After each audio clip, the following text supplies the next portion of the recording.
Hello, my friend. Today I will tell you another long-forgotten legend.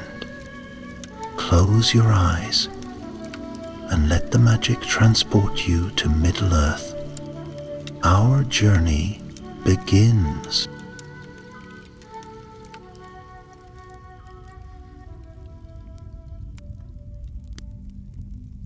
Long ago, in the forgotten edges of Middle-earth, where the deep waters kissed the sunken ruins of ancient Beleriand, there stood a solitary tower.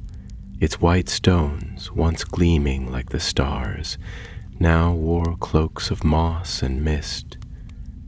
The tower was called Minden Ninui, the Tower of the White Spray, for in its youth it had been a lighthouse for the elves, a beacon of hope across the wide seas. But Beleriand had fallen. The seas had claimed the great forests and shining cities, drowning them beneath endless waves. Only Minden Ninui remained, a stubborn memory of a world that had passed into song and sorrow. Few spoke of it now, and fewer still dared approach its ghostly shores. Yet there was one who listened to the whispers of the world, one who cared for the forgotten and the small. His name was Radagast the Brown, a wizard sent from the far west, clothed not in splendor but in earth and leaf. He was a friend to all living things, the birds, the beasts, and the whispering trees, and he had a heart full of gentle courage. Radagast had lived quietly in the woods of Rosgavul, tending to the creatures of Middle-earth, until one night a dream came to him. It was not a dream like others, full of drifting nonsense and idle wonder. No, this dream was clear and sharp, and it carried a voice, ancient and sorrowful. Radagast, it called. The last light of wisdom fades. Minden Ninui holds the scrolls of the old knowledge. If they are not saved, all memory of the healing arts, of the tongues of beasts and the ways of trees, will be lost forever. He awoke at once, heart thundering like the wings of a startled bird. The morning sun had not yet risen, and the woods around his house were hushed in a heavy silence, as if the very earth was holding its breath. Without hesitation, Radagast rose and made ready. He donned his weathered brown robes, worn soft by years of use, and took up his gnarled staff, crowned with a sprouting green shoot. Upon his shoulder perched a robin, chirruping anxiously, and around his feet scurried mice and stoats, sensing the urgency in their master's heart. Radagast spoke softly to them, as he always did, his voice kind and low. "Fear not, little ones. I must leave you for a time, but I go in the service of life itself." Thus, without grand farewells or trumpeted fanfares, Radagast set out from Rosgobel, traveling westward where few dared tread. He journeyed through tangled forests and across forgotten hills, following the faint call of the sea that grew louder with each passing day. As he traveled, the land grew stranger. Trees bowed low as if mourning, and the grass grew thin and patchy, revealing scarred earth beneath. The winds carried a salt tang, and at night Radagast could hear the distant roar of the ocean, even though no shores were yet in sight. After many weary days, he came at last to a high cliff overlooking the restless sea. There, far below, upon a narrow strip of mist-shrouded land, stood Minden Ninui, rising proudly despite the years of abandonment. Its tower pierced the heavens, a pale ghost against the dark sky, and the waves hissed and foamed around its crumbled base. But Radagast was not alone. From the rocks and ruins he saw shadows moving, twisted forms that did not belong to any living thing of Middle-earth. Their shapes shifted and writhed like smoke, and their eyes gleamed faintly with a sickly green light. Radagast narrowed his eyes. He knew at once that some dark spirit had claimed the tower, just as the dream had warned him. This would not be a simple journey of retrieval. It would be a test of will and wisdom. Still, he pressed onward, for to abandon the quest was to abandon hope. He found a narrow path that wound down the cliffside, slick with mist and treacherous underfoot. Carefully he picked his way along, staff in hand to steady him. The stones were cold and sharp, and several times he slipped, barely catching himself before tumbling into the sea's gaping maw below. As he neared the base of the cliff, the full ruin of the ancient land stretched before him. Broken archways and shattered statues lay half buried in the sand, and the remains of what must once have been a great harbor jutted like the ribs of some fallen beast. The tower itself loomed close now, silent and forbidding. Its gates were sealed with a heavy door of gray stone, carved with intricate elven runes long faded by time and salt. Yet even in their ruin, they seemed to murmur with a power beyond the touch of mortal hands. Radagast placed his hand upon the door, feeling its coldness seep into his bones. He whispered a few words in the ancient tongue of the Quendi, words taught him long ago by wandering elves. At first, nothing happened. Then, slowly, the door gave a deep groan, and a sliver of space opened, just wide enough for Radagast to slip through. Inside, the air was heavy and damp, filled with the scent of mold and old magic. The light was dim, filtering down from cracks high above, and everywhere the stone walls were etched with memories of a forgotten age. Ships with white sails, trees with silver leaves, and towers that reached beyond the stars. But amidst this beauty there was a presence, watching. Radagast could feel it, like a cold hand brushing the back of his neck. The corrupted Maya who had claimed the tower was aware of him now, and it would not let him pass unchallenged. The first riddle awaited him just beyond the threshold, carved into the stone floor in curling, graceful letters. Who seeks must first be seen. Speak my name, or be forever unseen. Radagast frowned, stroking his beard thoughtfully. A test, then, the first of many. He knelt by the riddle, his mind working swiftly. The tower itself was ancient, tied to the elves' longing for light across the sea. To be seen, to shine. What name would open the way? Suddenly he smiled. Arundel, he said, voice ringing clear in the hollow chamber. At once the gloom lifted slightly, and a faint, silvery light illuminated a winding stairway leading upward into the heart of the tower. Radagast rose, tightening his grip upon his staff. The path was open, but the true dangers had only just begun. Without fear, but with a heart heavy with foreboding, he stepped forward, vanishing into the shadows of Mindon Ninui. Radagast ascended the winding stair, each step worn and crumbling with the passage of uncounted years, and his staff rang softly against the stone as he climbed.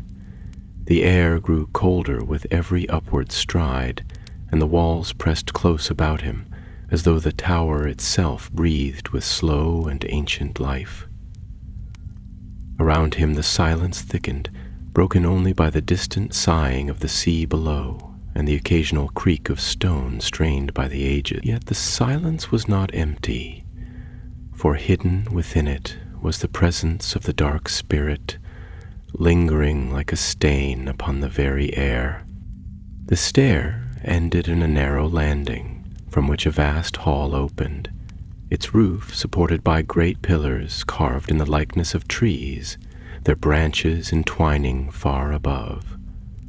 The dim light that filtered down from unseen cracks caught the gleam of faded murals upon the walls, and Radagast beheld the tales of old, the building of Tirion, the glory of Valinor, and the long voyages over the sundering seas. The beauty of these works, though marred by time, stirred his heart, yet he could not tarry to admire them, for he was reminded with every heartbeat of the urgency of his quest. At the far end of the hall stood a throne, wrought of white stone, and upon it sat a figure clad in shadow. Its form was ever shifting, a vague suggestion of a man cloaked in mist and hatred. Two eyes, pale as dying coals, fixed themselves upon Radagast, and though no word was spoken, the challenge was clear. This was the guardian of the tower, the dark remnant of a Maya who had once served the designs of Morgoth, now abandoned and festering in its own malice. Radagast stood firm, his staff held before him like a beacon against the encroaching dark. He knew he could not match this spirit in battle of strength or sorcery alone, for though he was wise in the ways of the living world, he was no master of the deeper arts of power wielded by his kindred. Instead, he must rely upon what strength he had: his wits, his knowledge, and the purity of his purpose. The shadow rose from the throne, and as it did, a low, sibilant whisper filled the hall, weaving about Radagast like smoke. Words half heard and half felt slithered into his mind. You seek what is lost. You seek what you cannot hold. Turn back, little one of the earth, lest your bones join the stones of this place. Radagast answered not with fear, but with a voice steady and calm, though it echoed strangely in the vastness. I seek not for my own glory, he said, nor for pride or mastery, but for the healing of Middle-earth, that the wounds of old may be mended and the sorrow of the world lessened. At this, the shadow hissed, and the temperature in the hall seemed to drop, so that Radagast's breath misted before him like pale smoke. The ground trembled, and from the floor sprang forth tendrils of darkness, like roots of some foul tree, seeking to snare him where he stood. Swiftly, Radagast raised his staff and struck the stone with its butt, and a ripple of green light spread outwards, driving the tendrils back. He began to chant, softly at first, but with growing strength, a song of Yavanna, the giver of fruits, whose power still lived in the hidden places of the world. The spirit recoiled before the song, for it was a thing of life and growth, and it hated such things beyond all telling. Yet even as it fell back, the shadow did not flee, but instead shifted its assault. From the far corners of the hall came creeping creatures, twisted mockeries of life, beasts with many eyes, and slinking forms like wolves wrought of mist and fear. They surrounded Radagast in a tightening ring, their breath foul and their gaze venomous. The wizard stood his ground, heart racing yet unwavering, and with a cry he sent forth the power of his staff once more. A great flash of emerald light burst forth, and many of the creatures fell back, shrieking and dissolving into vapor. Yet they were countless, and new shapes coiled forth from the shadows to replace them. Radagast knew he could not simply batter his way through. He must find the true source of the corruption and confront it. His eyes scanned the hall swiftly, noting the flow of the shadow's strength, and he saw that above the throne, set into the wall, was a great stone eye, carved in the likeness of the stars. But now it was blackened and weeping, a slow, tar-like ichor. Understanding dawned upon him. The eye was the anchor of the spirit, the fount from which its hold over the tower was sustained. If he could reach it, perhaps he could break the spell that bound Monda Ninoe to darkness. Tightening his grip on his staff, Radagast began to move, weaving his way through the clutching foes with agility born of his woodland life. He leapt over a writhing tendril, ducked beneath the swipe of a shadow wolf, and pressed onward, ever toward the throne. The spirit shrieked in rage and fear, its voice now a cacophony that rattled the very stones. When at last he reached the dais, Radagast planted his staff firmly before him and began to chant anew, pouring into his song all the love he bore for the green and growing things of Arda, all the sorrow he felt for the ruin of the world, and all the hope that still lingered in his heart for its healing.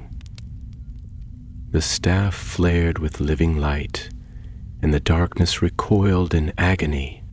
The eye above the throne quivered and cracked, and from within it a blinding light began to leak.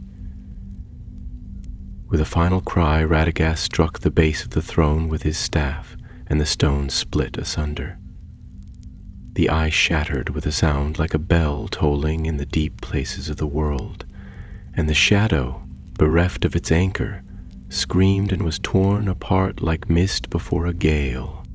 Silence fell once more, deep and profound, and Radagast sank to his knees, spent but victorious.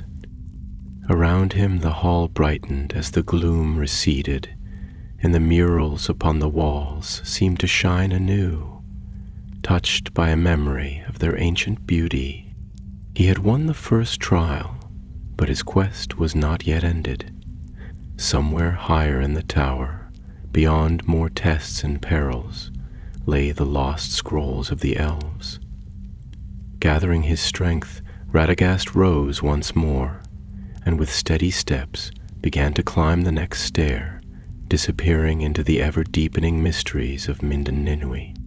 The stair wound upward in a slow and weary spiral, carved deep into the heart of the tower, and Radagast's steps rang hollow against the ancient stones, their surfaces worn smooth by the tread of countless feet now long departed into memory. The air grew heavier as he ascended, filled with a scent like that of old earth and forgotten rain.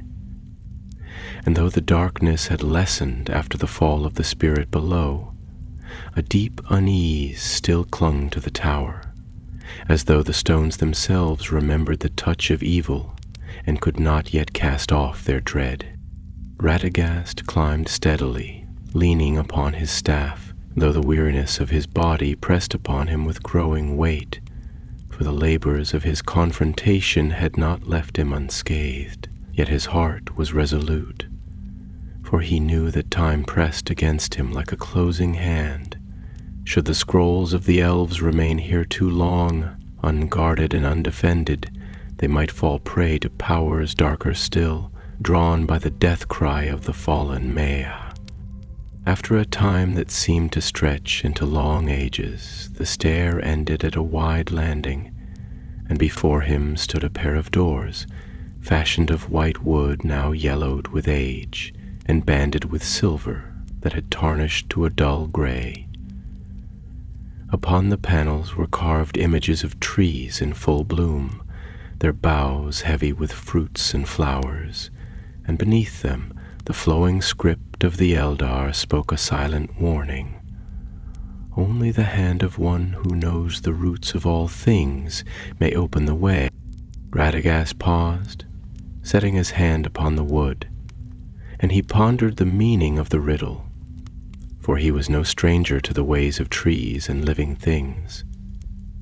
He recalled the old songs of Yavanna, the making of the two trees of Valinor, and the hidden names of the ancient forests, and he understood that this was no riddle of cunning or pride, but a test of wisdom born from love of the natural world. Closing his eyes, he whispered in the ancient tongue of the Quendi the secret names of the trees he had known, Malorn and Lyre-lose, oak and holly, beech and birch, the white bark of the birches gleaming in winter's hand, the gold of the Malorn leaves shining in the eternal spring. As he spoke, the doors trembled beneath his fingers, and slowly, with a sigh like the falling of autumn leaves, they swung open, revealing a chamber beyond. The room into which Radagast stepped was round and lofty, its walls lined with shelves fashioned of living wood, branches intertwined in intricate patterns to hold ancient scrolls, tomes, and relics. The floor was of polished stone, inlaid with designs of roots and vines, and overhead a great dome rose, its surface painted with images of stars, trees, and the great seas that once encircled the lost lands of Beleriand. A pale light filtered down from unseen heights, suffusing the chamber with a soft radiance, and for a moment Radagast stood in awe, for here was a treasure not of gold or jewels, but of memory and hope.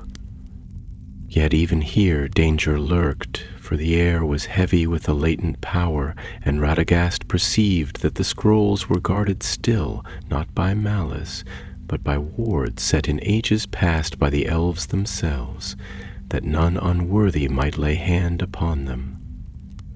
He stepped carefully, mindful of unseen traps, and as he moved among the shelves, he sang under his breath songs of healing and growth, songs that the trees might know and accept as the token of his goodwill.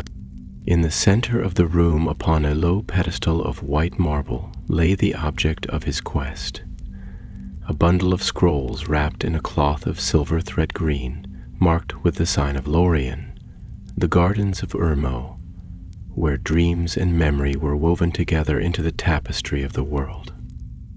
Radagast approached with reverence, feeling the pulse of life that lingered within the writings, for these were no common words, but lore that had been blessed by the Valar themselves.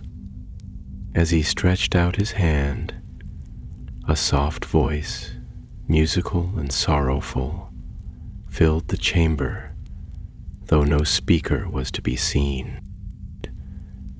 Name the keeper of the trees, or be turned away into shadow. Radagast bowed his head, recalling the tales told by the wandering elves he had once hosted in Rosgobel, and he spoke with clear voice. Yavanna Kementari, the giver of fruits, beloved of Aule, queen of all things that grow in the earth. At once, the air grew lighter, and the unseen wards receded like mist before the morning sun. Radagast took up the scrolls with careful hands, feeling their ancient strength and wisdom humming faintly through the wrappings. Yet even as he did so, the tower trembled beneath his feet, and a deep rumbling, like the growl of a great and angered beast, echoed up from the foundations. The destruction of the Maia's anchor had not gone unnoticed, and darker powers, lingering in the far corners of the world, had turned their gaze upon the tower. Radagast knew he could not linger. He must depart before the tide of shadow rose again to claim what had once been holy. Gathering the scrolls to his breast, he turned back toward the doors, but already the light was fading, and the shadows deepened, coiling along the floor and walls like living things. The very tower seemed to resist his leaving, as though the ancient magic that had once protected it was now twisted against all who sought escape. Radagast quickened his pace, his heart pounding with urgency, yet he did not panic, for panic was the death of wisdom. He sang again, louder now, weaving into his voice all the strength of the forests, the enduring spirit of the hills, and the resilience of all growing things. The shadows recoiled before the sound, hissing and twisting, but they did not wholly withdraw. At the threshold of the stair, Radagast paused, glancing back once at the chamber he had left behind. He knew he could not save the tower itself, for its time had passed into legend, and it must now follow the fate of all mortal works. But the knowledge he carried would live, and through it the memory of Beleriand and the wisdom of the Eldar would yet flower again in Middle-earth. With a final whisper of farewell, he stepped onto the stair and began his descent, the scrolls clutched tightly in his arms, the shadows swirling in his wake like a host of unseen foes.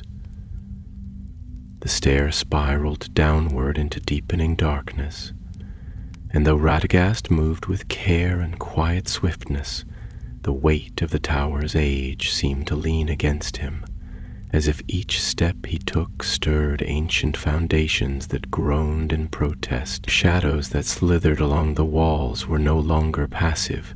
They darted and coiled like serpents, reaching for his cloak and his staff, and the stones themselves grew treacherous, worn slick with the breath of the sea and the long, patient dripping of unseen waters. Yet Radagast, though his breath grew labored and his limbs ached from the toils he had endured, pressed onward, for he bore a burden now of greater worth than any treasure hoarded in the vaults of kings. The scrolls were warm against his chest, as though a living spirit resided within them, urging him onward, lending him strength even as the tower strove to keep him captive. He murmured soft prayers to Yavanna and to Orma, the huntsman, whose steps had once shaken the earth in pursuit of dark things, and his words, though quiet, seemed to weave a path before him, warding off the most treacherous of the shadows that groped from the cracks and crevices. Time lost all meaning in that dreadful descent, and Radagast could not tell if minutes or hours passed, for the weight of the tower's ancient sorrow lay heavy upon him, dulling the senses and stretching the moments like strands of web. He began to fear that he would never find the ground again, that he would spiral downward forever, a wandering shade among the ruins of lost ages. But at last, as his heart faltered and his legs grew leaden, a faint, salt-laden breeze touched his face, and he knew that he had drawn near to the lower halls, where the broken gates of the tower opened once more to the weeping sea. Renewed by this hope, Radagast quickened his pace, though the path grew no less perilous, for the tower, sensing the escape of its captive, unleashed its last defenses.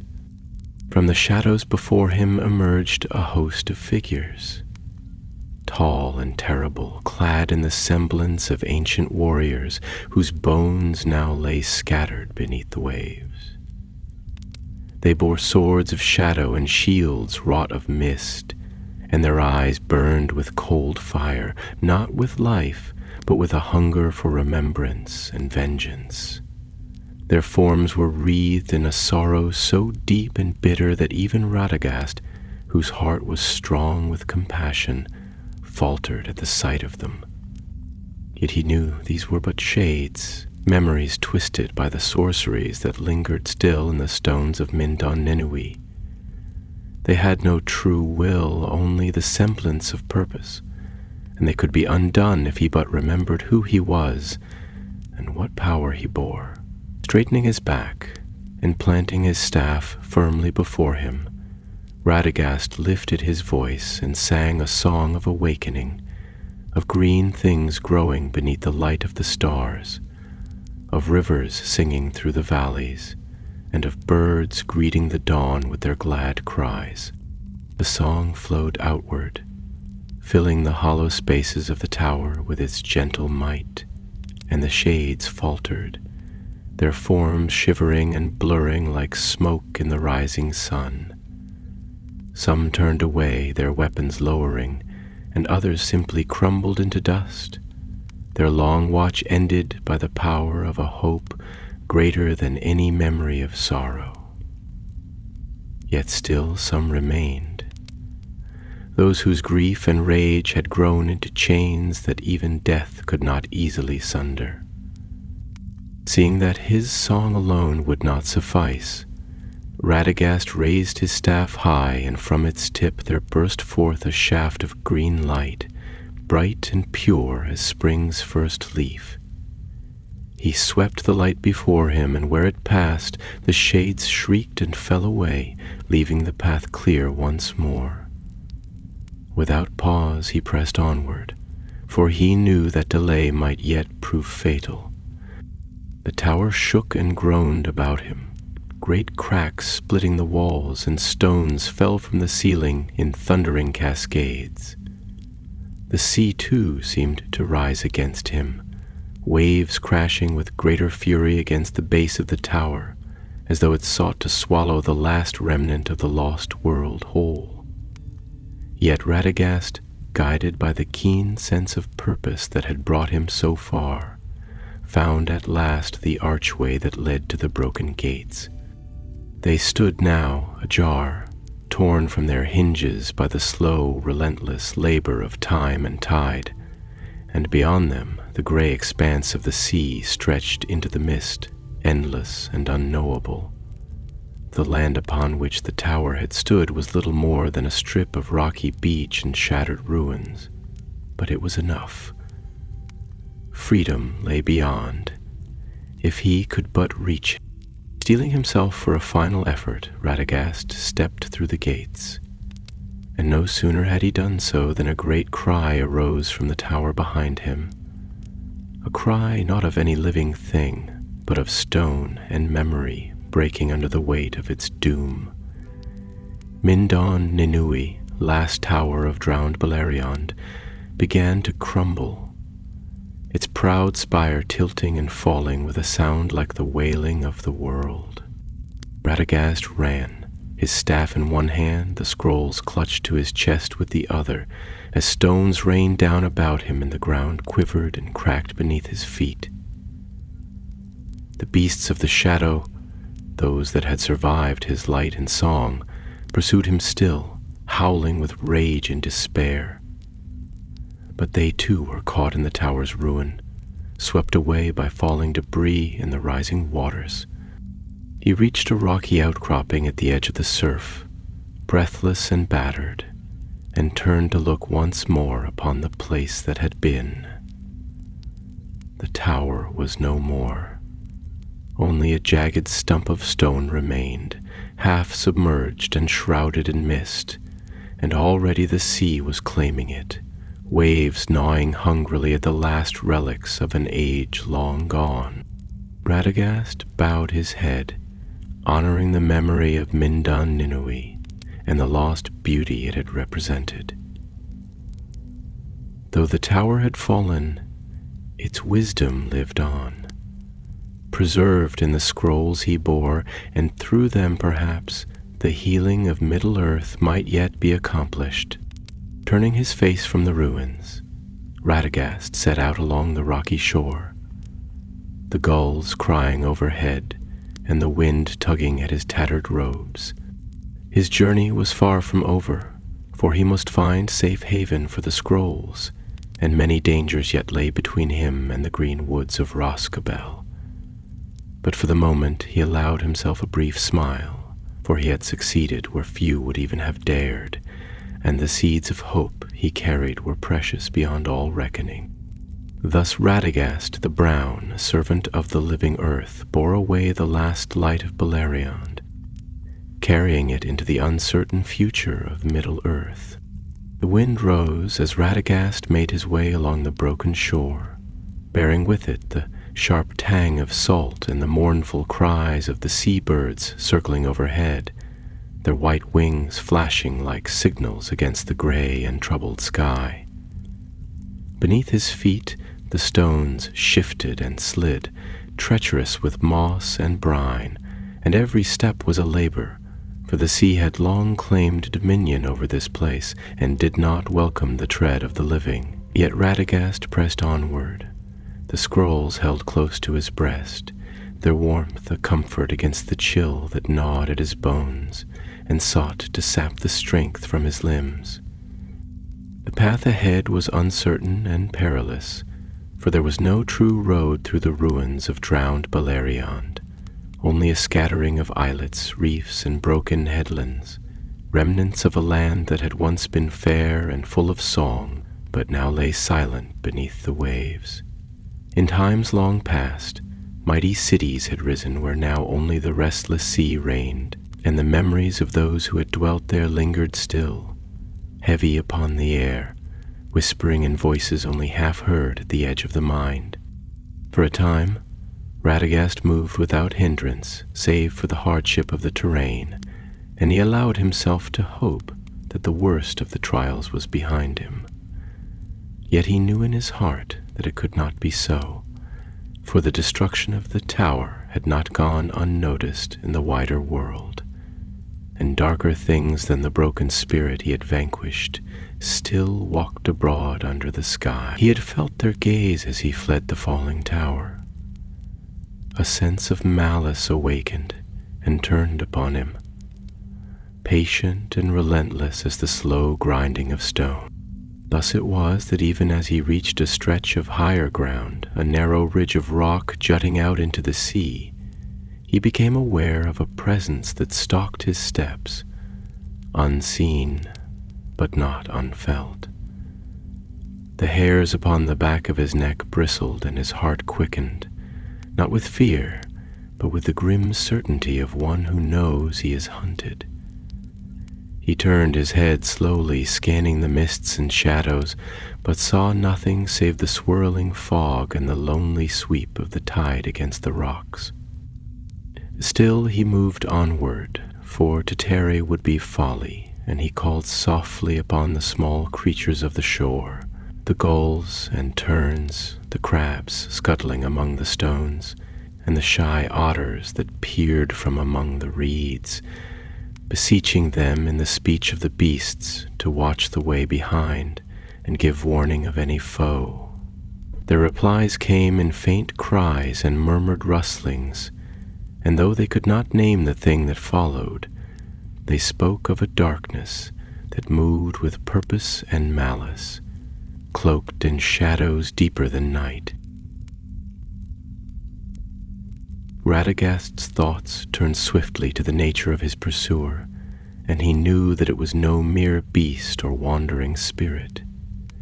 It was a servant of greater darkness, perhaps a lingering fragment of Morgoth's ancient malice, or a lesser spirit now awakened by the fall of Mindon Ninwi, hungry for power and for the ancient lore that Radagast carried. He must be cunning, therefore, and swift, for a direct confrontation would surely end in ruin. The ridge upon which he walked ended abruptly at a sheer drop into the foaming sea, and for a moment Radagast stood still, considering his course. To the left the cliffs rose steeply, pitted with caves and gullies, while to the right the rocks fell away to a narrow beach strewn with driftwood and wrack. Above, the sky darkened as heavy clouds gathered, promising rain in the fury of the storm. Choosing the beach, Radagast began to descend a steep and crumbling path, his staff probing carefully before him, for the stones were loose and the footing uncertain.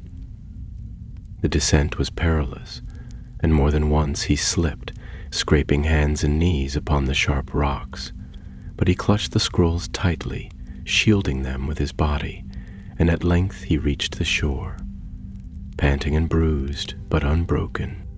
No sooner had he set foot upon the beach than he heard a sound behind him, faint yet distinct, the scrape of claws upon stone, and a low, guttural snarl that carried upon the wind. Radagast did not look back, but pressed onward, hastening his steps along the shore, seeking some place where he might find shelter or at least a defensible position. The beach curved inland, leading to a narrow cove sheltered by tall cliffs, and into this haven Radagast fled, the sand soft beneath his feet, and the roar of the surf growing louder as the tide pressed inward. At the far end of the cove he found what he had hoped for, the entrance to a sea cave, its mouth gaping like the maw of some ancient beast, dark and deep and hidden from the open shore.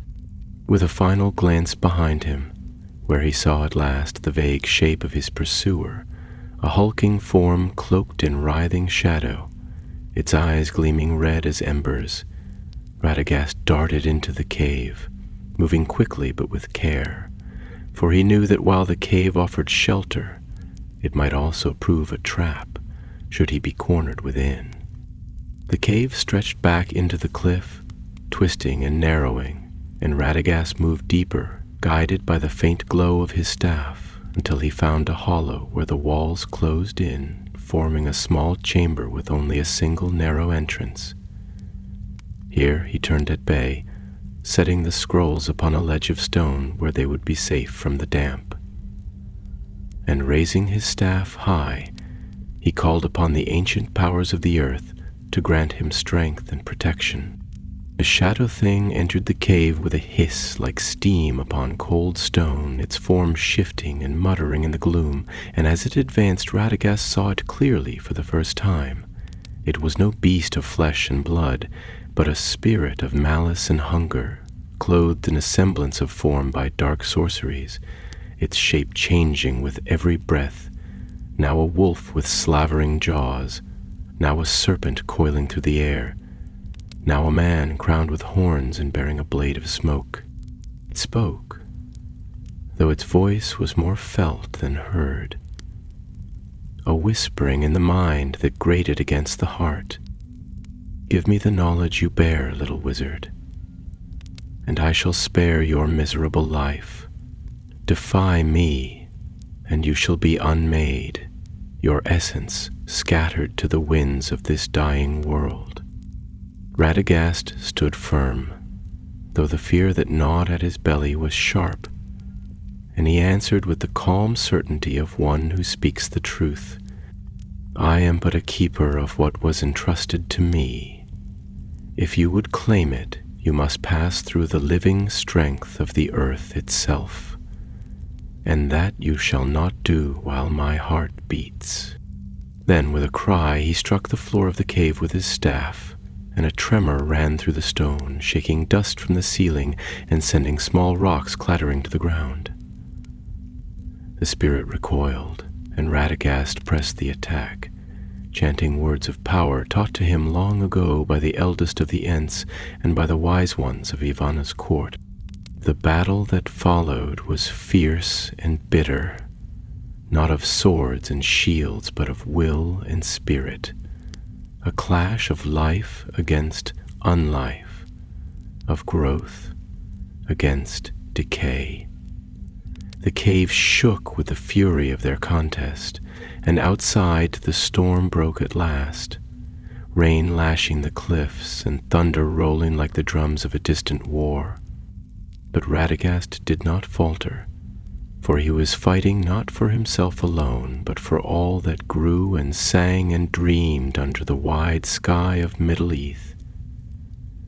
The clash of wills within the narrow cave grew in ferocity as the storm raged without, and the roar of thunder and the howling of the wind seemed to echo the battle that unfolded beneath the earth. Radagast, though weary and battered, stood unwavering before the advancing shadow, his staff a beacon of green and golden light that thrust back the clinging tendrils of darkness.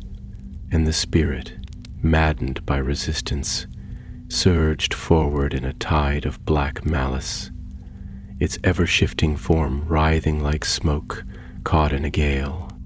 The air within the cave grew thick and oppressive, heavy with the stench of corruption and old, festering hatred, and the very stones groaned under the strain of the powers at war within their confines. The spirit loosed a shriek, a soundless cry that tore at the mind rather than the ear, and from its amorphous body it hurled forth darts of shadow, swift and venomous, seeking to pierce Radagast's defenses and strike at the heart that defied it. Yet Radagast, though no warrior in the manner of the great captains of men or the lords of the Eldar, had a strength deeper and more enduring than steel, for it was the strength of the living world itself, of the slow, patient growth of roots beneath stone, of the quiet persistence of flowers blooming after the harshest winters. He raised his staff high, and from its tip blossomed a great shield of light, woven from the songs of the trees and the rivers, the language of birds and the whispering of green leaves, and the dark missiles shattered harmlessly upon its gleaming surface. The spirit recoiled, shrieking once more, and gathered itself for a final assault, its form coalescing into a monstrous visage, vast and crowned with horns like the roots of a twisted oak, its gaping maw dripping with black venom. Radagast did not retreat, but stood his ground, drawing deeply upon the wellspring of life that flowed unseen through the world, that source from which Yavanna herself had once drawn the breath of creation. His chant rose higher, no longer merely a song, but a proclamation of life's endurance, and the very walls of the cave answered him, ancient stones stirring with slow might, as if remembering the time when they had been young beneath the star. As the shadow closed upon him, Radagast struck the ground with his staff a second time, and the earth shuddered in answer. From the cracks and fissures of the stone burst forth vines and roots, pale and glistening with the sap of hidden life, and they seized the spirit, twining about it, binding its thrashing limbs and muffling its screams. The spirit struggled fiercely, tearing at the living bonds, and the cave trembled with its rage, but the roots held firm, nourished by the will of the wizard and the ancient blessing of the earth itself. Radagast advanced then, step by steady step, chanting words of banishment in a tongue so old that few now remembered it, words that spoke of the rightful order of the world, of the harmony between earth and sky, between living creature and green growing thing. The spirit writhed and howled, its form collapsing inward upon itself, shrinking and twisting as the light of Radagast's staff grew brighter, filling the cave with a radiance that drove all shadow before it. At last, with a cry like the rending of iron, the spirit was torn asunder, its substance dissolving into a black mist that was swept away by the rising wind, leaving behind only a faint and bitter scent of decay. The cave fell silent save for the steady drip of water from the ceiling and the distant rumble of the storm outside, and Radagast, breathing heavily, lowered his staff and sank to one knee, his strength nearly spent. For a long while he remained thus, gathering what little energy he could from the deep reserves of his spirit, and listening to the slow, rhythmic beating of the earth's heart, a sound that few in Middle-earth could hear, but which he had always known from the earliest days of his wandering. When at last he rose, his limbs ached and his cloak hung heavy with damp, but the scrolls were safe, untouched by the conflict, their silver-green wrappings gleaming softly in the faint light. Radagast took them once more into his arms and made his way to the cave's mouth, stepping out into the wild fury of the storm. Rain lashed his face and the wind tugged at his robes, but he moved steadily along the narrow beach, seeking higher ground and the shelter of the land beyond the broken cliffs. Above him the sky churned with dark clouds, and the sea roared with an endless voice. But he did not falter, for he knew that his path, though perilous still, was set before him by a purpose greater than any fear. As he climbed from the beach to the broken highlands beyond, the storm began to abate, and a pale light filtered through the clouds, the first tentative promise of dawn. Radagast turned his face eastward toward the distant woods of Roscobel, and though the way was long and fraught with unknown perils, his heart was steadfast, for he bore not merely ancient scrolls of forgotten lore, but the hope of a world that might yet be healed, if only those who loved it remained faithful and true. Thus, with weary steps, but undiminished spirit, Radagast the Brown set forth from the ruins of Beleriand, a solitary figure against the vastness of sea and sky, bearing with him the last gift of a lost age into the uncertain days to come. The days that followed were long and weary, for the land Radagast traversed was wild and desolate, the remnants of ancient realms long drowned and forgotten. And though the seas no longer claimed these heights, they had left their mark upon the earth, scouring it into barren hills and jagged cliffs. The grasses were thin and salt-stained, and few trees grew save for twisted and gnarled things, their branches like bony fingers clawing at the gray sky. Yet the scrolls remained safe within the folds of Radagast's cloak, and the warmth they seemed to radiate lent him a strength beyond that of his body, urging him ever eastward, toward the green lands he longed to see once more. For many leagues he traveled alone, save for the company of the birds that wheeled overhead, or the small furtive creatures that scuttled among the rocks.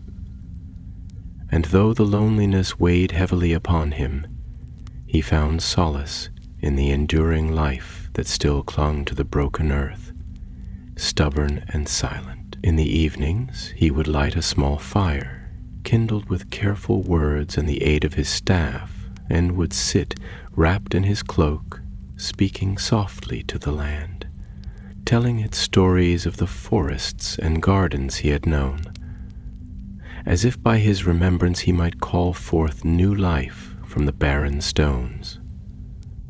Thus it was, after many days, that Radagast came at last to the edge of the wild, where the land softened and the grasses grew greener, and the scent of living things carried sweet upon the breeze. Ahead of him, nestled in a hollow between the hills, he espied the smoke of fires and the rough palisades of a village of men, simple folk by the look of it, yet stout of heart, dwelling in a place that was still half wild and half tamed. Hope stirred within Radagast, for he thought that here he might find rest for a time, and perhaps gain news of the lands beyond. Drawing his cloak more tightly about him to shield the scrolls from prying eyes, Radagast descended the slope toward the village, leaning upon his staff, and though his steps were slow and weary, he carried himself with the quiet dignity of one who bears great purpose, though the world knows it not. Yet as he approached, he saw that the villagers had spied him as well, and they gathered near the gates, armed with spears and axes, their faces wary and grim. These were hard people, Radagast saw at once, shaped by the harshness of their land and the constant threats that prowled its edges. And they had no trust for wanderers who came clad in tattered robes, bearing staffs and strange devices. To them, Radagast was no wise lore-keeper or guardian of ancient truths, but a stranger, and therefore a threat. He halted a short distance from the gate, lifting his staff in token of peace, and called out to them in a clear voice, "Hail, good folk of this land!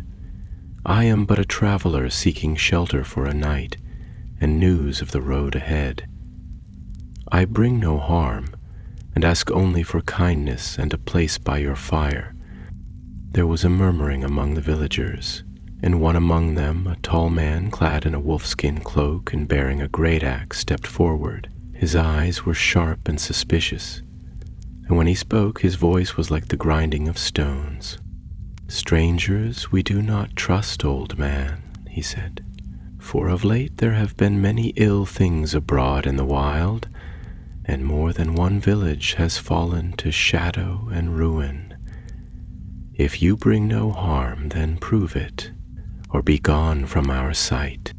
Radagast, understanding that words alone would not suffice to win their trust, reached into his cloak and drew forth a small seed, no larger than a raindrop, yet pulsing with a faint green light. He knelt and pressed it into the earth, whispering words of growth and blessing, and before the eyes of the villagers there sprang up a sapling, swift and strong, its leaves unfurling like banners of spring, its slender trunk gleaming silver in the fading light. A murmur of wonder ran through the gathered folk, and even the grim leader's eyes widened in astonishment, for they had seen no such marvel before. Slowly the tension at the gate eased, and the man lowered his axe, though he did not yet wholly abandon his caution. "You are no common wanderer," he said at length. "There is old power in you, of the kind we know little and fear much.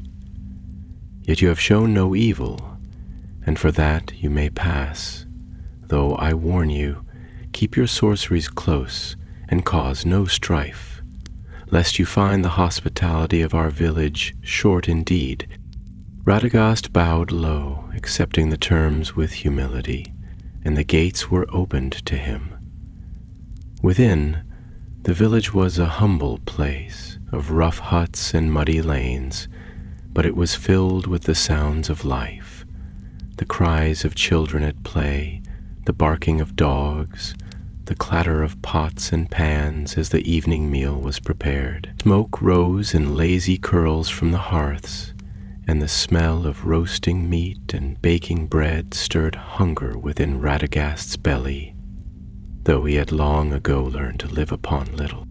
He was given a place near the main fire where the village elders gathered in a circle of worn stones, and there he sat, drying his cloak and warming his hands, while the villagers watched him with curious eyes. Some whispered among themselves, speculating as to his nature and purpose, but Radagast paid them little heed, for he was content to sit quietly and rest, knowing that his true task was to pass through this place swiftly and without drawing undue attention.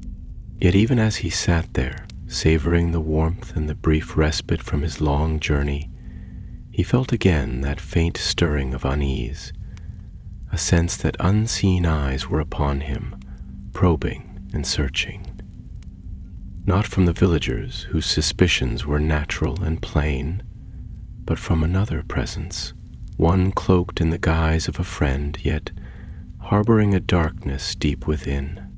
Radagast knew then that his journey would not pass unnoticed, and that the forces which had stirred at the fall of Mindanui still pursued him, even here, in the seeming safety of mortal habitations.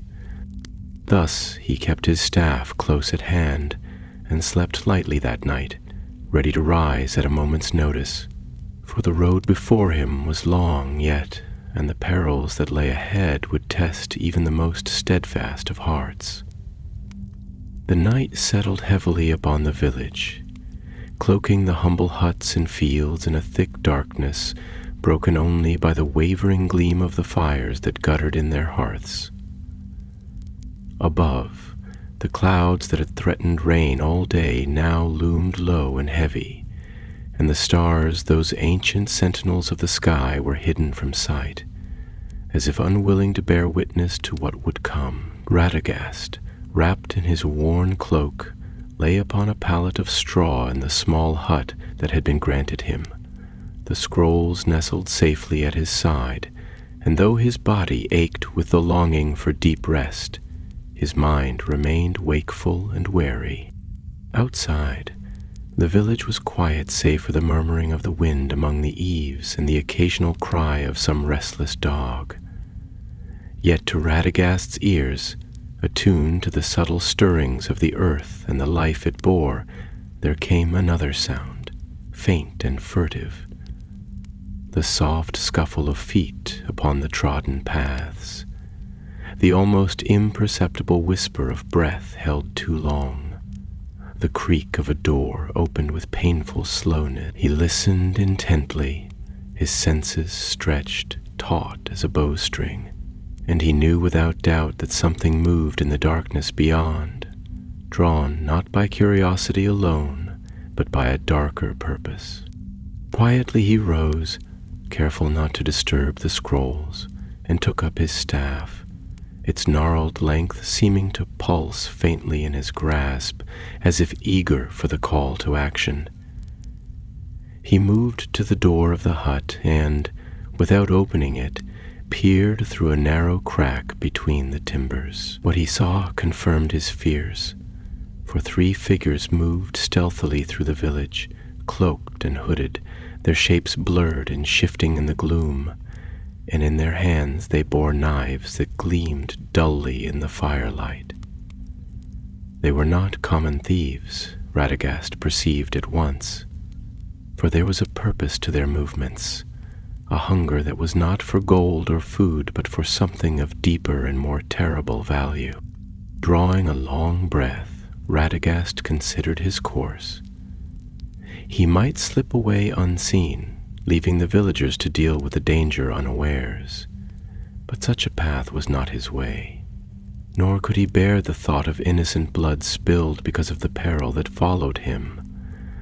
Therefore he resolved to act swiftly and without violence, if it could be managed, for he held no hatred for these folk, even if some among them had given their hearts to darker whispers.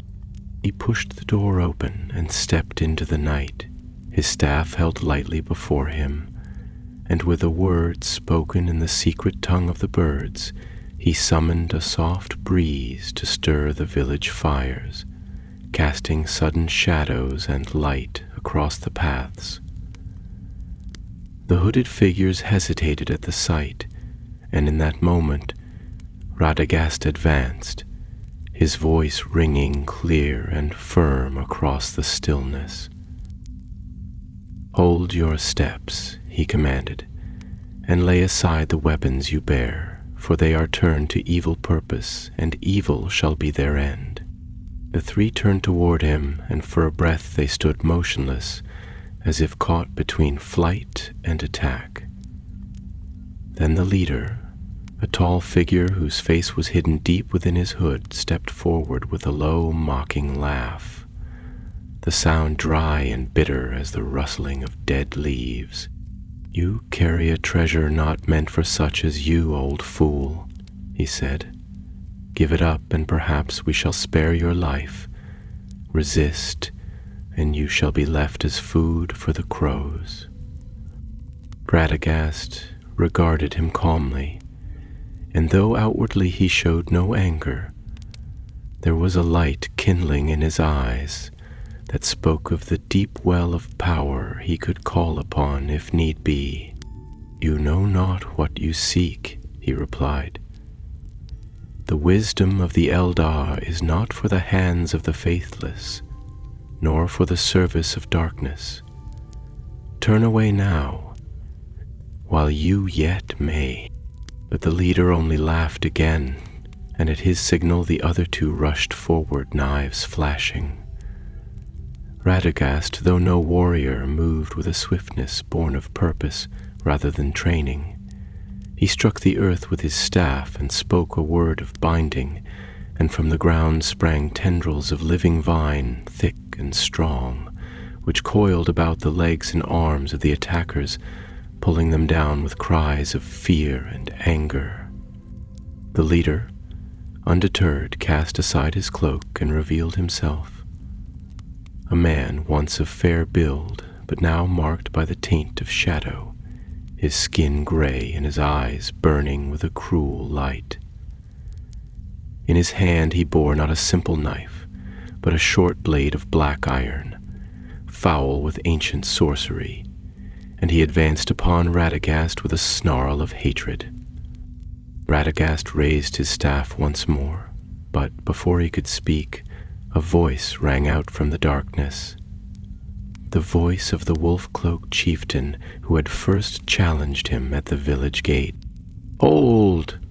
cried the chieftain, and with him came a score of men bearing torches and spears, their faces grim and set. "What treachery is this under the roof of our hospitality?"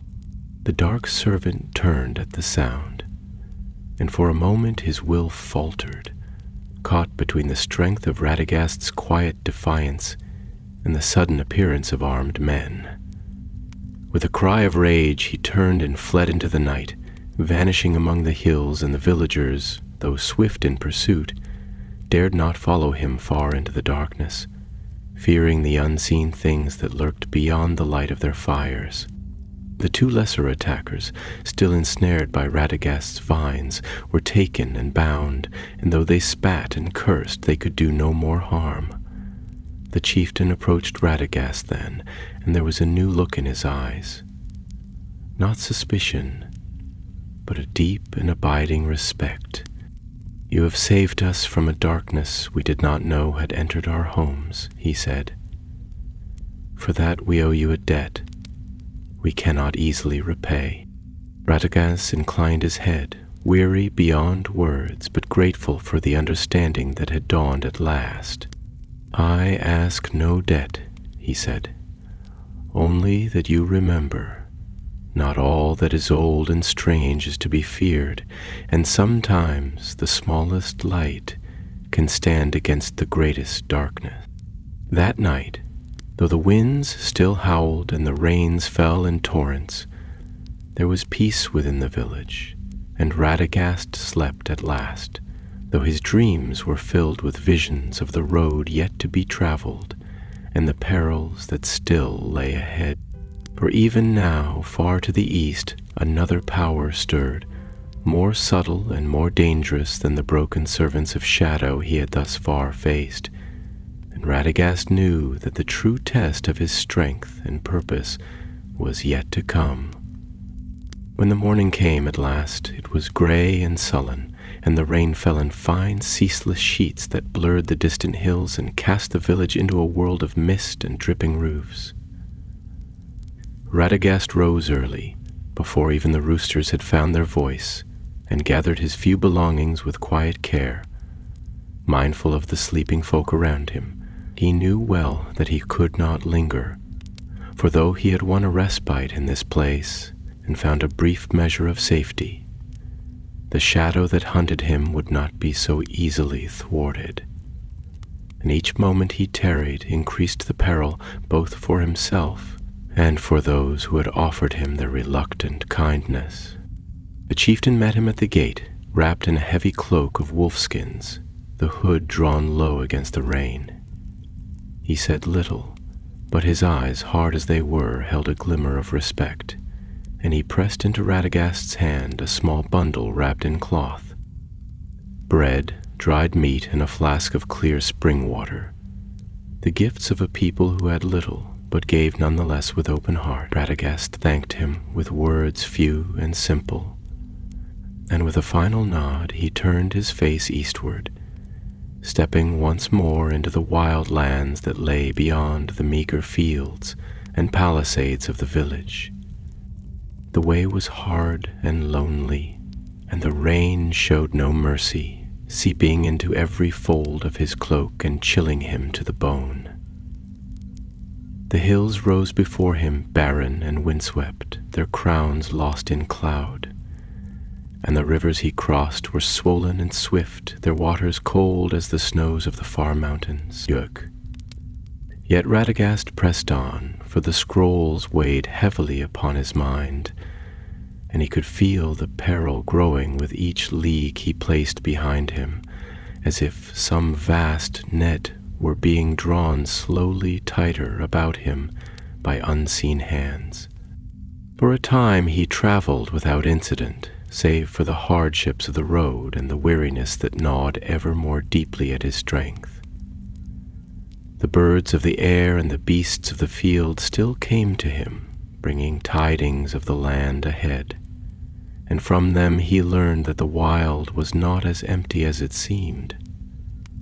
Dark shapes moved through the woods by night, and strange voices were heard upon the wind, speaking in tongues long forgotten by mortal men. Fires were seen on distant hilltops, and travelers whispered of riders who bore no banners and left no tracks, yet whose coming was marked by fear and silence. Radagast pondered these things as he walked, and his heart grew heavy, for he knew that such signs bode ill, and that the forces stirred by the fall of Mindo Ninui would not rest until they had claimed either the scrolls or the life of the one who bore them.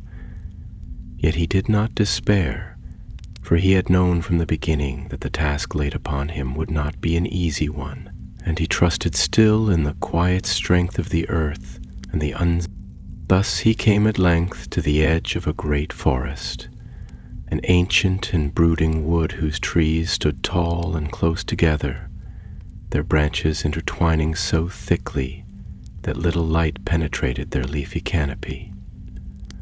The forest was nameless to most, for men feared to tread its paths, and even the birds gave it a wide berth, speaking of it only in hushed tones and with a shuddering of wing. Yet Radagast felt no fear as he gazed upon it, only a deep and solemn awe, for he knew that the forest was old beyond reckoning, a remnant of the elder days when Middle-earth was young, and the world was full of wonders both fair and fell. Drawing his cloak tighter about him, he entered the shadow of the trees, and at once the sounds of the outside world fell away, muffled and distant, as if he had passed through a curtain into another age. The ground beneath his feet was soft with moss and fallen leaves, and the air was rich with the sense of earth and growing things. Yet beneath it all there was a strange tension, a sense of watchfulness that set the hairs upon his neck on end. Here he knew he would find no simple beasts or friendly woodsmen, but older powers, secretive and proud, who might look upon him with suspicion or worse. Still he pressed forward, for there was no other way open to him, and he trusted that the love he bore for all living things would shield him from harm. As he walked, he sang softly to himself, songs of the forests of old, of the trees that had spoken with the voices of friends, and of the rivers that had danced with the laughter of the stars. His voice, though thin and weary, seemed to stir the air about him, and the trees, though they did not answer in words, seemed to lean back slightly from his path, as if granting him grudging passage. Thus Radagast journeyed deep into the heart of the forest, and as he went, the shadows grew deeper and the silence heavier, until it seemed that he walked not through a place of earth and stone, but through a living dream, where every leaf and branch watched and waited. He saw strange lights flickering among the trees, soft will-o'-the-wisp glimmers that danced and vanished when approached, and he heard voices whispering in languages he could not name, the sounds drifting like mist through the tangled undergrowth. Odazail. Hours passed, or perhaps days, for in that place time flowed strangely, and Radagast could not have said how long he walked before he came at last to a clearing at the forest's heart. There, in the midst of a circle of towering oaks whose bark was black with age, and whose roots rose from the earth like the backs of slumbering beasts, stood a stone, tall and worn, yet still bearing the faint traces of ancient carvings. Around it grew a ring of pale flowers, their petals gleaming like silver in the dim light, and the air about them was heavy with a perfume that was both sweet and sad. Radagast approached the stone slowly, sensing that this place was one of great power and deep memory. And as he drew near, he saw that the carvings upon its surface were not random, but told a story, a tale of sorrow and hope, of a king who had fallen and a promise that had not yet been fulfilled. He laid his hand upon the stone, and at once a voice spoke within his mind, soft and mournful, bearer of the old wisdom.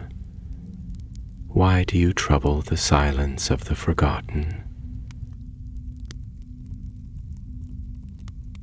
Radagast answered not with words, but with a silent offering of his purpose, laying bare his heart and the weight of the scrolls he carried, and for a long moment there was no sound, save the stirring of the wind among the ancient trees. Then the voice spoke again, and this time there was a note of acceptance, tinged with sorrow. Pass, O faithful one, yet beware, for the shadow that follows you grows stronger with each step you take, and the road to healing is paved with many sorrows. Radagast bowed low before the stone, and as he rose, the circle of flowers parted before him, revealing a narrow path leading onward, deeper into the forest, and toward whatever fate awaited him beyond. Thus, with staff in hand and hope burning low but unextinguished in his heart, Radagast the Brown pressed onward into the deepening twilight, bearing the last wisdom of Beleriand into the unknown. The path that Radagast followed wound ever deeper into the heart of the ancient wood, and as he walked the air grew heavier, thick with the scent of damp earth and unseen blossoms, and the shadows grew longer and stranger, as though the trees themselves bent closer to whisper secrets to one another beyond the understanding of mortal men. No bird sang and no beast stirred, and the silence that wrapped itself about him was profound and full of hidden things, both fair and yet Radagast, though wearied in body and burdened in spirit, pressed on with unwavering purpose. For he knew that only by steadfastness would he carry his charge to safety, and with it the hope of healing for the wounded world. Long he walked beneath the boughs of that ancient forest, and time, which elsewhere marched onward with relentless tread, seemed here to falter and waver, so that Radagast could not tell whether he journeyed for a single night or for many days. His thoughts grew heavy, and the weariness of his long travels pressed upon him more sorely with each step, until it seemed that every root and stone sought to ensnare his feet, and every shadow to call him aside into the forgetfulness of sleep. At last, when he could go no farther without rest, he came upon a glade where the trees grew thin and the ground was soft with moss, and there he cast himself down, wrapping his cloak about him and laying the precious scrolls at his side. The soft murmur of a hidden brook sang somewhere near at hand, and the air was sweet with the breath of unseen flowers. And Radagast, who had wrestled long against the lure of slumber, at last closed his eyes and surrendered to the deep, dream-laden sleep of the weary. But in that sleep he was not free from peril, for the powers that hunted him had woven a snare of dreams, subtle and perilous beyond any force of arms. At first he dreamed of Roscobel, of his simple house among the trees, and of the beasts and birds he loved, of the green fields stretching wide under the kindly sun, and the rivers running clear as crystal. He saw the creatures of the wood come to him without fear, and he heard again the songs of the elves in the twilight, fair and sad beyond mortal telling. Then the dream deepened, and he saw himself, crowned with ivy and clothed in robes of shimmering green, sitting upon a throne at the heart of a vast forest that stretched without end in every direction. The beasts of the earth and the birds of the air came to him as to a king, and even the winds and the waters spoke his name with reverence. The wounded lands healed at his word, and the scars of war and sorrow were wiped away as if they had never been. Middle-earth was reborn, and Radagast, its gentle master, loved and honored by all. And a voice, sweet as honey and soft as the spring rain, whispered in his ear, "Take up the power that lies within your grasp. You need not struggle alone and in darkness.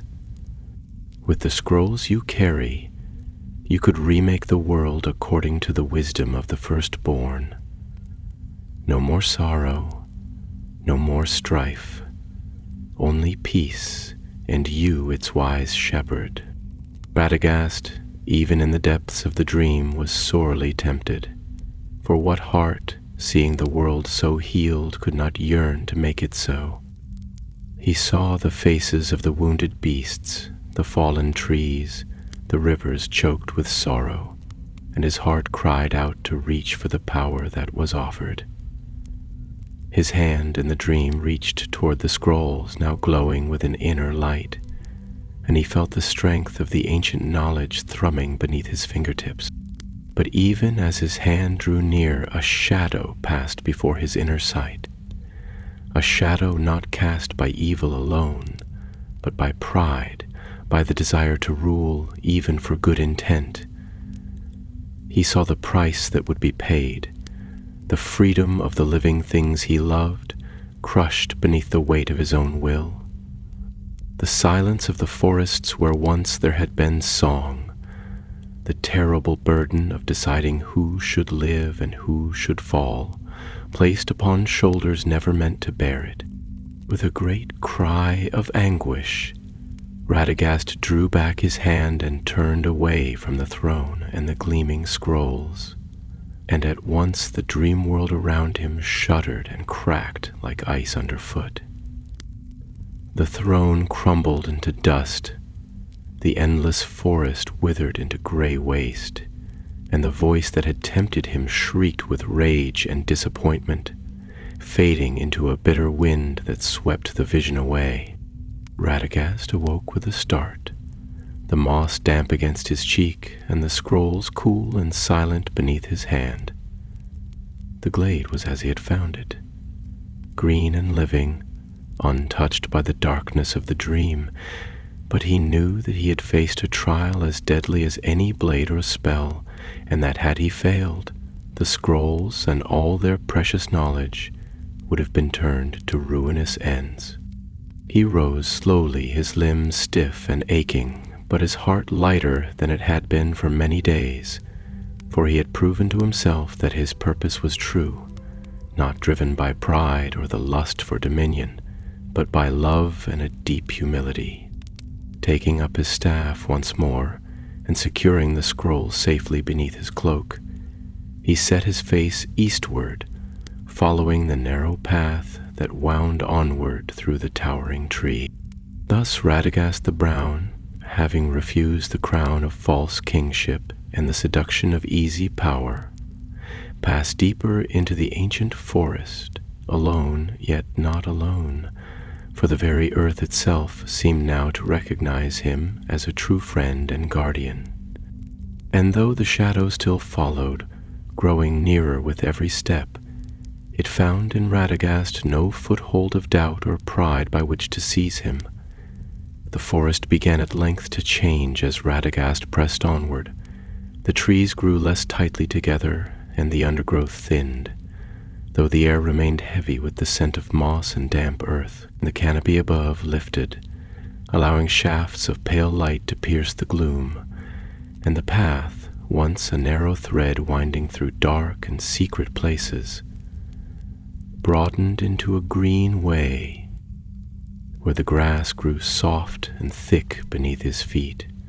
Yet, with every step eastward, Radagast felt a tightening in the air, a tension as of a string drawn taut, and he knew that the hour of his greatest trial was drawing near, for the shadow that had pursued him from the broken tower of Mindon Ninui had not abandoned its hunt.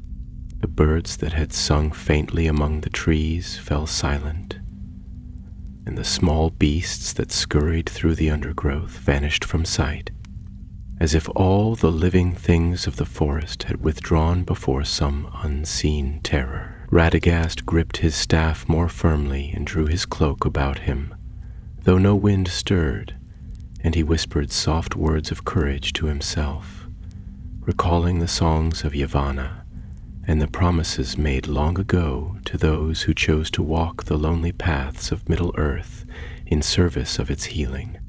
Thus it was that he came at last to a broad clearing where no grass grew, and the earth was bare and cracked as if scorched by fire long ago. In the center of the clearing stood a great stone, black and jagged, its surface veined with crimson, as though blood had seeped into it and hardened there. The sky above was heavy and low, and a darkness not born of cloud or night gathered in the air, swirling about the stone like smoke. From behind the stone a figure emerged, tall and terrible to look upon.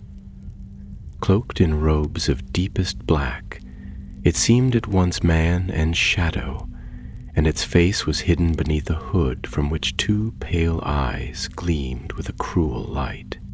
In its hand it bore a staff of twisted iron, from whose tip a dark mist coiled and writhed like a living thing.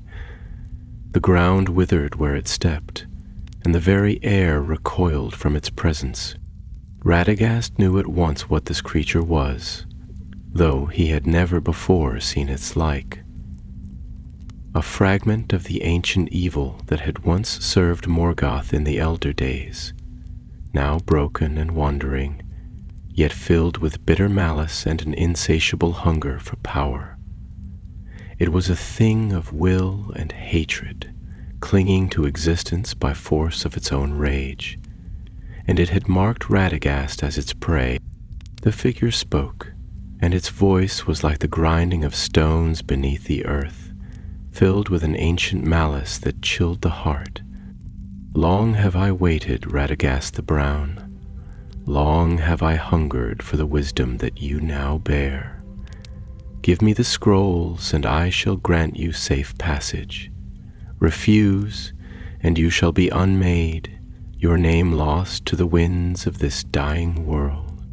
Radagast stood tall, though he was weary and his strength greatly spent, and he answered with a voice that rang clear across the desolate clearing, I will not yield what was entrusted to me.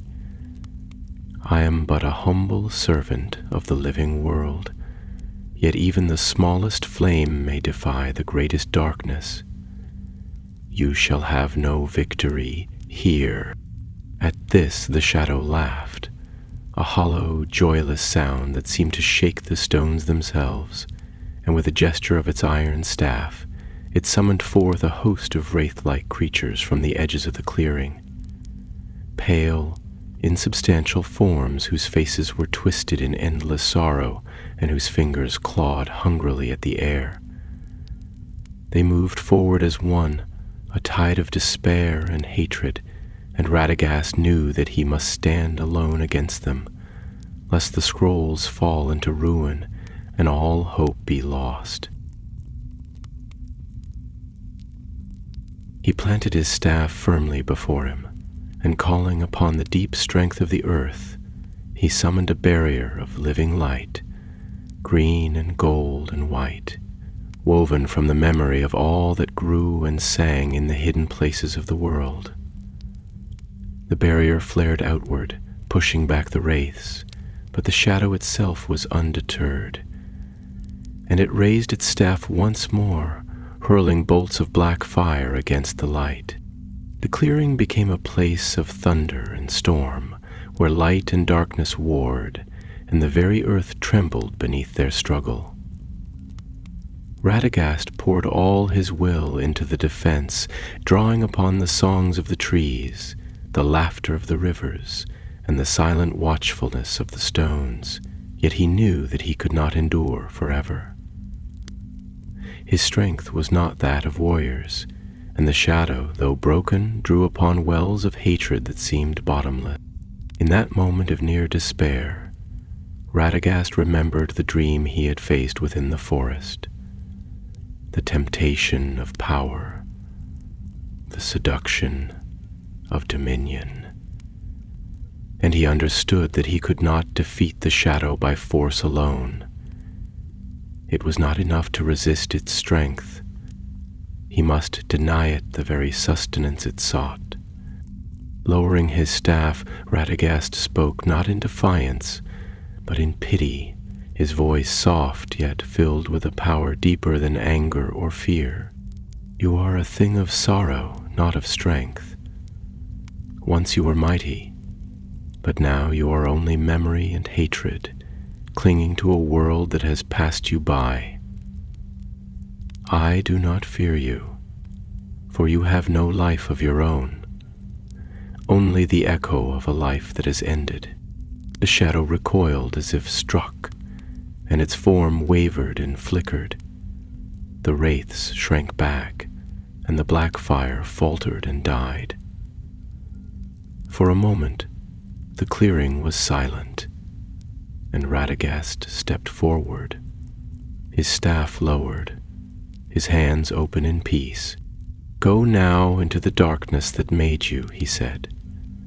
"Find your end, and trouble the living world no more."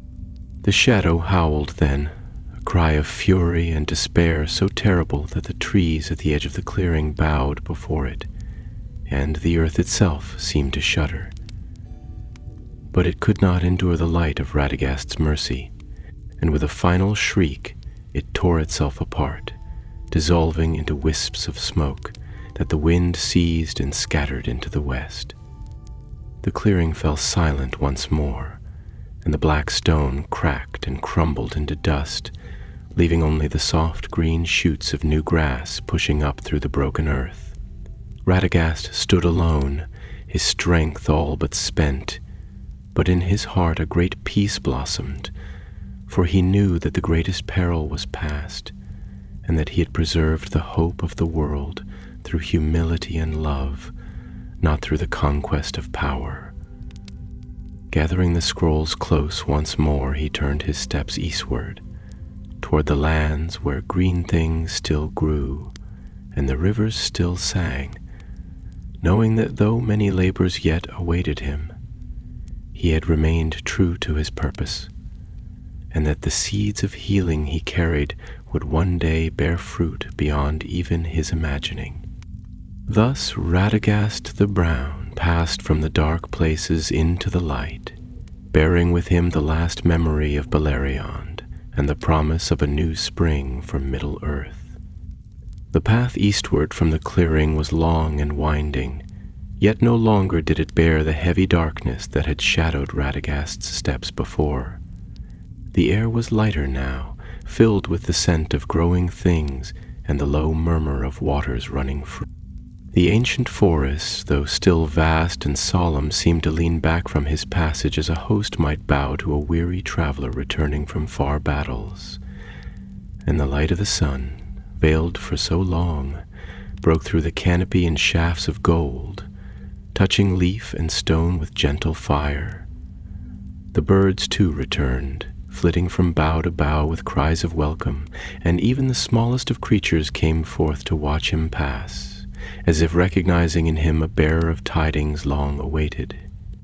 Radagast moved slowly, for the toll of his long journey weighed upon him, and though the peril that had dogged his steps from the ruins of Mindoninui was now vanquished, the burden he carried had grown no lighter. Yet there was in his heart a deep and abiding peace, like the quiet strength of the mountains or the enduring patience of the forests. For he knew that his task was near its end, and that he had guarded the ancient wisdom of the elves with faith unbroken and hands unsullied. At length, after many days of walking beneath the green boughs, he came out from the forest and into a land of rolling hills and swift, clear streams, where the grasses grew thick and the flowers turned their faces gladly to the sky. Far off he could see the first hints of Roscabel, his humble home at the edge of the great woods, and beyond it the vast and whispering reaches of Mirkwood, now brightened here and there with patches of new life, as though the earth itself had heard of Radagast's coming and had begun to hope again. The folk of that region, simple woodmen and hunters, greeted him with wonder and joy, for he had long been absent, and many had feared that he had gone into the wild and perished as others had before him. Yet Radagast spoke little of his journey, saying only that he had walked far under strange stars and seen wonders both fair and terrible, and that he returned with a burden of great importance, which must be guarded with wisdom and care. The people, though they did not understand the fullness of his words, honored him none the less, for they perceived that some great labor had been laid upon him, and that he had borne it with steadfastness beyond the measure of ordinary men. Thus Radagast came again to Roscobel, to his house of many rooms, half buried in the living earth, its walls entwined with vines and crowned with flowers, and its gardens teeming with creatures great and small. He passed through the gate, which creaked softly on its hinges, and was greeted by the chirruping of birds and the scurrying of rabbits and foxes, and all the familiar sounds of life he had long missed. In the quiet of his home, he laid the scrolls upon a table carved from the heart of an ancient tree, and there he unwrapped them from their silver-green cloth and gazed once more upon the writings of the Eldar, their letters shining faintly with a light that came not from any earthly flame. He spent many days in study, reading the scrolls by the light of the sun and the stars, and learning the secrets they held, secrets of healing and renewal, of speech with beasts and trees, and of the deep, forgotten music that binds all living things together. And he knew that this knowledge was not for himself alone, nor for any one race or kingdom, but for all who would labor to heal the wounds of Middle-earth, and to guard against the shadows that would rise again in days to come. Radagast understood that he could not wield this wisdom as a weapon, nor impose it by force upon the world. Rather, he must sow it like a gardener sowing seeds, trusting that in their own time and place they would take root and grow. Quietly he began to teach those who would listen, the woodmen, the wanderers, the simple folk of the land, passing to them small fragments of the great lore he had preserved, always mindful that true strength lies not in dominance, but in the nurturing of what is good and free. Seasons passed, and Radagast grew older, though the mark of age touched him lightly, for he was of a kind who wear the years as a cloak, growing not weaker, but wiser with their passing. The woods around Roscobel grew greener, the rivers clearer, and even the shadows of Mirkwood receded somewhat under the influence of his quiet labor.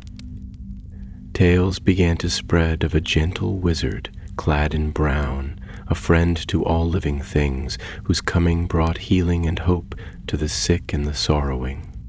Yet Radagast sought no renown, and often he would wander alone into the deep places of the earth, speaking with the ancient trees and the secret waters, and listening to the forgotten songs of the world. And though he knew that darker days would come, and that the struggle between light and shadow would never wholly cease while the world endured, he held fast to the hope that the seeds he had planted would grow in their season, and that one day, long after his own part was ended, they would bear fruit beyond all imagining.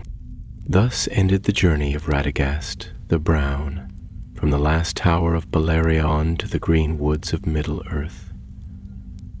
A journey not of conquest or glory, but of humble service and unyielding faithfulness.